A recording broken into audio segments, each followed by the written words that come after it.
The Sparrow Children. Once, in the very cold weather, the young sparrows could not get enough to eat. They were not yet a year old, and they were not as clever as the older sparrows at finding seeds and bits and scraps. "We will go to our fathers and mothers who fed us in the nest last year and see if they can help us," said Beaky, the biggest young sparrow.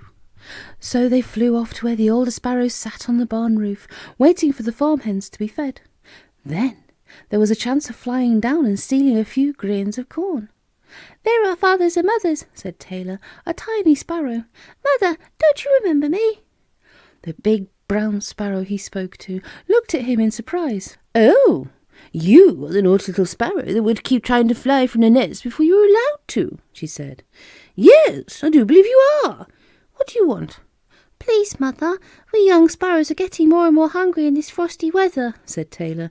"We want you to give us food as you used to do when we were first out of the nest." "Good gracious! We can't do that now that you're nearly a year old," said the older sparrow. "You must look after yourselves." The young sparrows were sad and disappointed. Now what were they to do?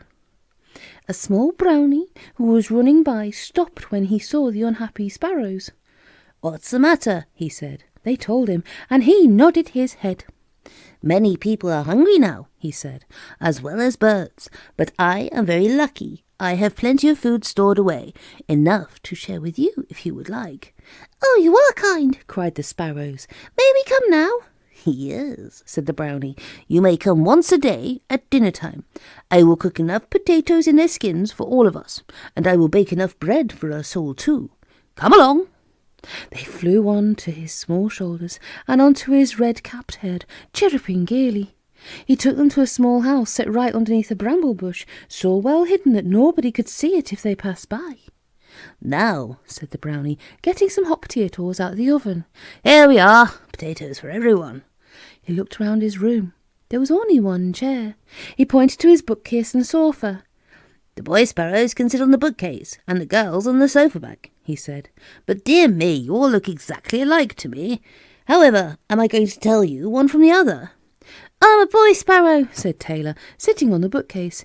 "And Beaky's a boy sparrow too. But Toppy, Flick, Feathers and Fluff are girl sparrows. All the rest are boys." The brownie stared at them.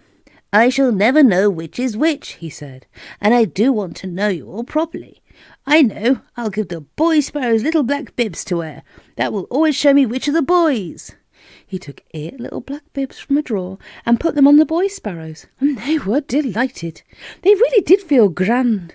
The girls wanted them too, but the brownie shook his head. "No," he said, "if you all wear black bibs, I'll be just as muddled as before." He gave each sparrow some potato and a handful of crumbs. They were so hungry they gobbled them up at once. "Can we keep our black bibs on?"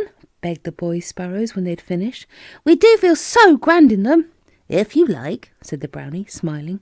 They did look so funny with the bibs on, so they all flew off, and the boy sparrows showed their new bibs very proudly to everyone. Each day they flew to the brownies, and each day he fed them till the warm weather came. "Now you can feed yourselves," he said, "but come again next year, as many of you as you like, and I'll help you.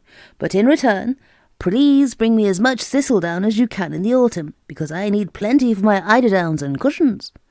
So in the autumn, the sparrows hunted for thistledown for the brownie, and in the cold New Year weather, he fed them with all kinds of food. And they wore their bibs, and they still do. You don't believe it? Well, please look carefully at all the sparrows you see. Those that have black bibs under their chins are the boy or the cock sparrows, and those that have no bibs are the girls, known as hen sparrows. The boy sparrows always begin to wear them in the New Year, and you will see plenty of them.